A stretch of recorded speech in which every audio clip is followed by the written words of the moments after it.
Football ലോകകപ്പ് semifinal എന്നത് കളിക്കാരുടെ മാത്രം പരീക്ഷണമല്ല, റഫറിയുടെയും വലിയ പരീക്ഷണമാണ്. കാരണം ഒരു തെറ്റായ തീരുമാനം, ഒരു പെനാൽറ്റി, ഒരു റെഡ് കാർഡ് അല്ലെങ്കിൽ ഒരു ഓഫ് സൈഡ് കോൾ മുഴുവൻ ടൂർണമെന്റിന്റെ കഥ തന്നെ മാറ്റിമറിക്കാം. അതിനാൽ തന്നെയാണ് ഇപ്പോൾ ഫുട്ബോൾ ലോകം മുഴുവൻ സംസാരിക്കുന്നത് ഒരു റഫറിയെ കുറിച്ചാണ്. അർജന്റീനയും ഇംഗ്ലണ്ടും തമ്മിലുള്ള ലോകകപ്പ് സെമിഫൈനൽ നിയന്ത്രിക്കാൻ ഫിഫ തിരഞ്ഞെടുത്തിരിക്കുന്നത് അമേരിക്കൻ റഫറിയായ ഇസ്മായിൽ എൽഫാത്തിനെയാണ്. അപ്പോൾ ആരാണ് ഈ ഇസ്മായിൽ എൽഫാത്ത്? എന്തുകൊണ്ടാണ് ഫിഫ ഇത്രയും നിർണായകമായ മത്സരത്തിന് അദ്ദേഹത്തെ തിരഞ്ഞെടുത്തത്? അർജന്റീന ആരാധകർക്ക് എന്തുകൊണ്ടാണ് അദ്ദേഹത്തിന്റെ പേര് പരിചിതമാകുന്നത്? ആദ്യം ഒരു രസകരമായ കാര്യം, ഇസ്മായിൽ എൽഫാത്ത് അമേരിക്കയുടെ റഫറിയാണെങ്കിലും അദ്ദേഹം ജനിച്ചത് മൊറോക്കോയിലെ കാസബ്ലാങ്കയിലാണ്. പിന്നീട് അമേരിക്കയിലേക്ക് കുടിയേറി അവിടെ മെക്കാനിക്കൽ എഞ്ചിനീയറിംഗ് പഠിച്ചു. ആദ്യം IT മേഖലയിലായിരുന്നു ജോലി. പക്ഷെ പിന്നീട് തന്റെ ജീവിതം മുഴുവൻ ഫുട്ബോൾ റഫറിംഗിലേക്ക് മാറ്റുകയായിരുന്നു. 2012 മുതൽ മേജർ ലീഗ് സോക്കറിലെ സ്ഥിരം റഫറി, 2016 മുതൽ ഫിഫയുടെ അന്താരാഷ്ട്ര റഫറിയുമാണ്. ഇപ്പോൾ 2026 ലോകകപ്പിലേക്ക് വരാം. ഇതുവരെ ഈ ലോകകപ്പിൽ 3 മത്സരങ്ങൾ അദ്ദേഹം നിയന്ത്രിച്ചു കഴിഞ്ഞു.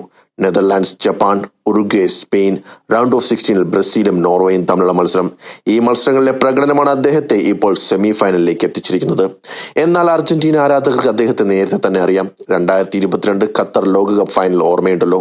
മെസ്സിയുടെ അർജന്റീന ഫ്രാൻസിനെ തോൽപ്പിച്ച് ലോക ചാമ്പ്യന്മാരായ ആ ചരിത്ര രാത്രി.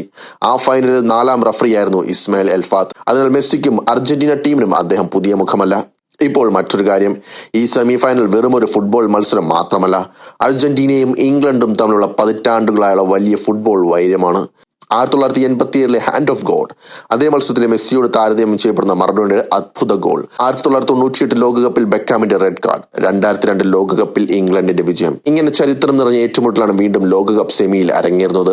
അതുകൊണ്ട് തന്നെ റഫറിയുടെ ഓരോ തീരുമാനവും സൂക്ഷ്മമായി വിലയിരുത്തപ്പെടും. അതേസമയം ഈ ലോകകപ്പിൽ അർജന്റീനയുടെ ചില മത്സരങ്ങൾ വിവാദങ്ങൾക്കും വഴിവെച്ചിട്ടുണ്ട്. അൾജീരിയക്കെതിരായ മത്സരത്തിൽ മെസ്സിക്ക് റെഡ് കാർഡ് കിട്ടേണ്ടതായിരുന്നുവെന്ന് വിമർശനം ഉയർന്നു. ഈജിപ്തിനെതിരായ മത്സരത്തിൽ റഫറിയുടെയും VARന്റെയും ചില തീരുമാനങ്ങളും വലിയ ചർച്ചയായി. ഈ സാഹചര്യത്തിൽ സെമിയിലെത്തുമ്പോൾ ഫിഫ ഒരു പരിചയസമ്പന്നനായ റഫറിയാണ് തിരഞ്ഞെടുത്തിരിക്കുന്നത്. ഇസ്മായിൽ എൽഫാത്തിനൊപ്പം അസിസ്റ്റന്റ് റഫറിമാരായി അമേരിക്കക്കാരായ കോറി പാർക്കറും കൈൽ ആറ്റ്കിൻസും ഉണ്ടാകും. ഇതും ഫിഫ ഔദ്യോഗികമായി പ്രഖ്യാപിച്ചിട്ടുണ്ട്. ഇനി എല്ലാവരും ഉറ്റുനോക്കുന്നത് ഒരു കാര്യമാണ്, ഈ മത്സരം വിവാദങ്ങളില്ലാതെ പൂർത്തിയാക്കാൻ അദ്ദേഹത്തിന് കഴിയുമോ? കാരണം സെമി ഫൈനൽ ഒരു ചെറിയ പിഴവ് പോലും ചരിത്രത്തിൽ രേഖപ്പെടുത്തും.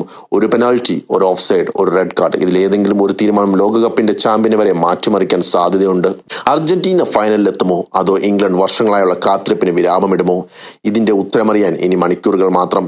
പക്ഷേ ഒരു കാര്യം ഉറപ്പാണ്, ഈ മത്സരത്തിൽ കളിക്കാർക്കൊപ്പം ലോകത്തിന്റെ കണ്ണുകൾ പതിയ റഫറിയായ ഇസ്മായിൽ എൽഫാത്തിലേക്കായിരിക്കും. അദ്ദേഹത്തിന്റെ ഓരോ വിസിലും, ഓരോ തീരുമാനവും, ഓരോ VAR റിവ്യൂവും ലോകം മുഴുവൻ ചർച്ച ചെയ്യാൻ പോവുകയാണ്.